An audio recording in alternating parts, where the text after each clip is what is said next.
All right, everybody, welcome back to the bench. So this week we're going to talk about the Dissipator build that I have going on. I'm just going to do a build overview and my initial impressions. I've shot this with two different suppressors so far in a couple of different configurations, but I wanted to modernize it. So I wanted to bring it up to like our current standards of modernizing the Dissipator, make it more reliable. Thank you so much to Brownells. They sent out a ton of stuff for this. They sent out the rail, they sent out the barrel, the upper receiver I bought. They sent out a couple other things, the PWS low receiver and the optic on here. If you head on over to Brownells, use code BOP10, save yourself a bunch of money off some stuff. But we're gonna get up close and personal on a couple of things here, and I will show you guys some things that I love and hate about this already. This is just initial impressions. This is not a review as of yet. I still have a whole road to go down of shooting this thing and doing all that fun stuff. Now, in the previous video, I went over a lot of specs on the barrel and all that other fun stuff, but I did state, because I had the Knights M5 RAS rail on there, which, to be honest, the Knights M5 RAS is awesome and it's totally cool, but I feel like it's at home on the 20-inch. I wanted to bring this up to snuff with a new M-LOK rail. I think M-LOK is second to none. I love M-LOK. I love how light the rails are. I even have some pictures of how light this thing is, like all put together. So I will put those in right now. And it's actually not heavy whatsoever. I was wholly expecting this gun to be a lot heavier than it is, with a 20-round loaded mag, which I do prefer to shoot out of this gun. But you know, I have a ton of 30-round mags too. So all that other fun stuff. But I love how this thing is. It's been really cool. It's been really fun to shoot, especially suppressed and unsuppressed, and it does work. So just tip to butt real quick. We have a Chemo flash hider. It's a 6315 flash hider from Forward Control Designs. This is the Brownells Dissipator barrel. It is chrome lined. It is a pencil profile barrel. It does have the front sight base pinned, and it's really cool. It is non-F marked. I don't think I posted that in my previous one, but it is not F marked. So you should be running this with a carry handle, but I don't really care. To be honest, I don't necessarily use iron sights, so I'm not super worried about it. But if you do want to know, there are a couple of options that you can get for front sights that reach up a little taller that do work with non-F marked ones, or you can probably have it swapped out with an F marked front sight base if that's really the route you want to go, but it is a non-F marked one. As far as I can tell, I can't find an F mark on there anywhere. Who knows if that's still a thing? I don't. Daniel Defense Riz 3 rail. So far, this rail has been awesome, and it is wow. It's a breeze to kind of install. You don't have to worry about anything. The one thing I hate about the Knights M5 RAS is the delta ring assembly. You really have to get that perfectly lined up, and it is such a pain. Like, it is such a pain. I hate lining up that whole upper assembly. I had to go out and buy, a long time ago, I had to go out and buy like an upper assembly alignment tool to make sure that the gas block aligned with the little cutouts there. And that, it's not bad, but it's kind of a huge pain because there's such a wide range of torque values there. So I personally like this because it just kind of clamps on. Daniel Defense sends out the wrench for it. They send out the Allen wrench for it. It's really cool. To be honest, if you are going to get one of these, I highly recommend you get an angled Allen wrench. It would have taken me half the time to put this together if I had an angled Allen wrench. I am running the Duty RDS on here right now, but I also have a community pull-up for the patrol rifle optic, and whichever one I don't run on here, I'm going to be running on my BRN 180. So I like my BRN 180, my 16-inch OG OD green one. So it's a OG, it's like their first Gen 2, and it's an OD green. It's one of their limited edition ones. It's freaking cool, and I love it. So that one I like, and that one I'm going to be building out here pretty soon also. I'm just running a standard bolt carrier group in here. I don't remember which one. I believe it is the Brownells Phosphate one. Raidworks charging handle. I keep forgetting that it's Raidworks, so I apologize. PWS stripped lower. I have all my B5 furniture on Geisley SD3G trigger or SSP. I can't remember off the top of my head. Geisley pins. The PWS lower comes with a lot of stuff from them, so it's not like you really have to do a whole bunch, but I did get a Sons of Liberty Gunworks blaster completion kit, or blaster guts kit, and then B5 multicam stock that I believe I purchased from Brownells a long time ago, and then an Ape Defense makes this multicam grip right here. I believe it's from B5 because it says multicam on it, but I can't be for certain. I think Ape Defense either made these or they were made, but the grip feels like Cerakote, where the stock is definitely like a Hydra dip. It is not as durable as the grip. So be wary. And then a Unity Tactical vertical foregrip there. And then I have a Malkoff Devices 18650 light. It is the E2XTL on an Arasaka 45-degree offset mount. I actually think that I'm going to get an inline mount and change up the switch just a little bit because I really like the switch on the I like the mod button light switches, and I want to try a couple of different ones, and I think that it would actually be kind of cool on here. Let me know what you guys think of that. We're going to go into accuracy here real quick.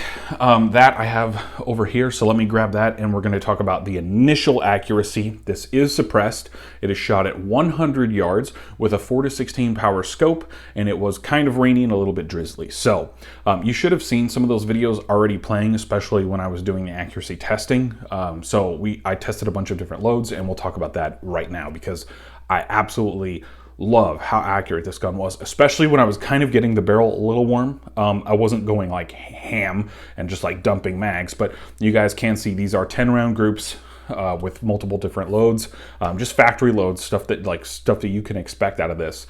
And we're going to go ahead and talk about that right now. As I said, this one doesn't count. I shot at the top of the diamond and hit here, and then I corrected. So we're going to go off of this group here for the 55 grain. This is the 77 grain. That one was my first shot, and I did not pull it. Everything else, I aimed in the same exact spot and hit all here.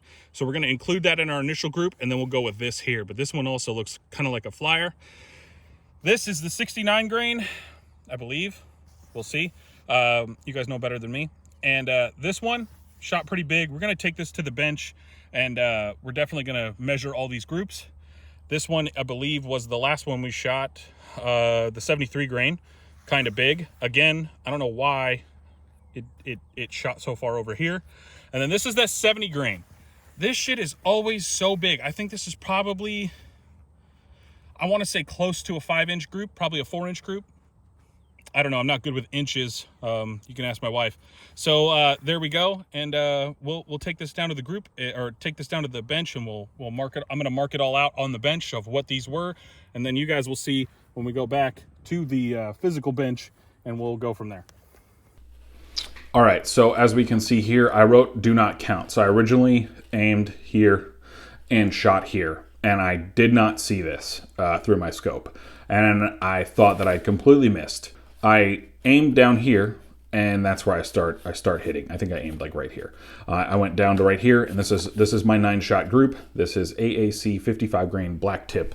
So we're not counting that first one because I did intentionally throw that. So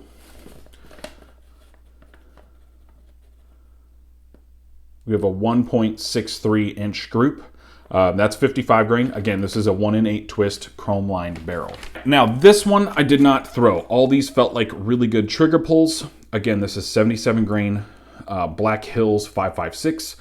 I don't know what these are. So the smallest group that we have here is just under 1.5 inches. But then if we add in that other group, that's a big group right there. We're sitting in like a 4-inch group. So maybe I did throw this, but all of these felt like really good trigger pulls. All of them. So I don't know what that was. We're probably going to do another test of that in the future. So this is the Federal Gold Medal Match 69 grain SMK. Our biggest group here is 1.8. Yeah, 1.8. So that's not terrible. That's a really good group, and I really like it. So now we also know that this barrel does not like these 73 grains. It threw that one way out. All of these felt like good trigger pulls, as I said. So give ourselves, we'll check the small group here. You know, 1.5 inches, and then